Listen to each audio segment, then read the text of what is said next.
लगता है अगर आप किसी गांव में जाएंगे तो आपको लगेगा कि 2/3 वोट समाजवादी पार्टी के साथ है, कृष्णा पटेल के साथ है। लोगों के बीच आप जाते हैं तो किस प्रकार का समर्थन मिलता है? मुझे बता तो रहा हूँ कि मुझे लगते नहीं कि कोई हमसे लड़ रहा है। एक तरफा माने मैं 2/3 कह रहा हूँ, नहीं, एक तरफा वोट हमारे साथ खड़ा है। और जब जाते हैं माइक खोलते हैं, छोटा सा माइक लिए रहते हैं हम लोग, और उसको जब रखते हैं कोई नहीं रहे चाहे, लेकिन हमारे पहुंचने के बाद वहाँ 500, 400, 300 इस प्रकार की भीड़ हो रही है। जैसे बीएसपी ने ब्राह्मण कैंडिडेट उतार दिया है, तो आप कैसे उनसे लड़ाई देख रहे हैं? देखिए, बीएसपी का जो कैंडिडेट है वो ब्राह्मण वोट काट रहा है। अच्छा। और उससे बीजेपी को नुकसान हो रहा है। अच्छा। क्योंकि बीजेपी ने ब्राह्मणों को भी नहीं छोड़ा, माने प्रत्याशी ने तो और नहीं छोड़ा, इसलिए उनको उनका किया हुआ व्यवहार मिल रहा है। आज ब्राह्मण मुझे लगता है कि 50 से 60% बीएसपी के साथ है, और चित्रकूट जिले में तो मुझे लगता है और ज़्यादा है।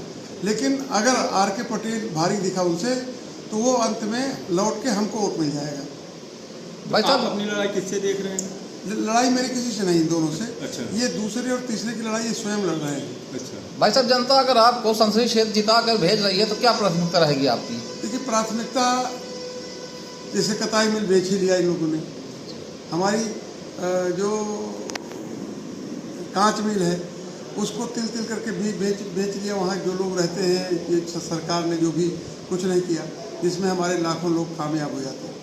और आज बेरोजगार इस प्रकार घूम रहा है, बेरोजगारी बेतहाशा है, पलायन करने के लिए लोग तैयार हो गए हैं। तो मोदी जी तो कह रहे हैं कि मोदी की गारंटी है।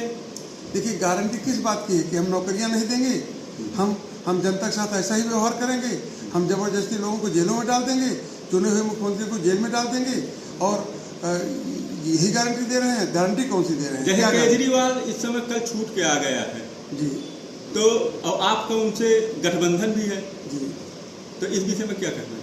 देखिए, आप आम आदमी पार्टी के लोग और ये हमारे साथ कांग्रेस पार्टी के लोग, जनशक्ति जो बाबू सिंह जी की पार्टी है उसके लोग, ये सारे लोग हमारे साथ पूरी ताकत के साथ लगे हुए हैं। और ये लड़ाई, इसी की तो लड़ाई है जी कि ये जो ज़बरदस्ती चुने हुए मुख्यमंत्री को जेल में डाल दिया, तो आज जो हमारे साथ पूरा इंडिया गठबंधन खड़ा है और पूरी ताकत से खड़ा है, जितने लोग भी जहाँ हैं वो हर तरह से लगे हुए हैं। जैसे मोदी जी कह रहे हैं कि इस बार 400 पार, इसको आप किस तरह देखते हैं? मोदी जो 500 पार कहते, 600 पार कहते, कहने में क्या है? मुझे लगता है देश में नहीं, पूरे विश्व में इनसे ज़्यादा ये सब बोलने वाले लोग कहाँ हैं। अच्छा भाई साहब, क्या लगता है बांदा चित्रकूट में ऐसा कौन सा विकास कार्य आपकी नज़रों में लगता है जो अभी तक नहीं हुआ, आप प्राथमिकता देकर करेंगे? क्या हुआ ही क्या है?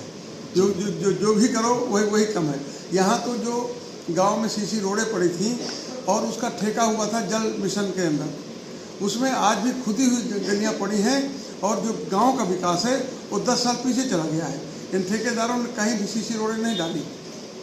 अगर आप जीतते हैं तो आपकी क्या प्राथमिकता रहेगी कार्य को लेकर? मतलब कौन सा काम आपको लगता है कि ये जरूरी है यहाँ पे? देखिए, हम तो ये जानते हैं कि किसानों के लिए अब कताई मिल और ये कांच मिल तो हम शुरू नहीं, इसलिए कि इन्होंने प्राइवेट हाथों में बेच दिया, इसका एग्रीमेंट कर दिया होगा, तो वो तो कर नहीं सकते हैं। लेकिन हम प्रयास ये करेंगे कि हमारा पलायन रुके। हम ज़्यादा से ज़्यादा, जैसे हम पहले बेरोजगारी भत्ता भी देते थे कि लड़का जो पढ़ लिख करके तैयार हो तो वो नौकरी में पैसा नहीं तो उसको हम बेरोजगारी भत्ता देते, फार्म भरने के लिए सारा सब कुछ हो जाए। तो ये सारी चीज़ें थी। और जहाँ की बात है कि यहाँ क्या करेंगे आप, तो यहाँ देखिए, जैसे आप मेडिकल कॉलेज ले लीजिए, कोई भी उसमें न तो मशीनें हैं, ना अच्छे डॉक्टर हैं, सारे लोगों को प्राइवेट लोगों के हाथों में हैं। आखिर ये बताइए कि इंजीनियर जो घर पर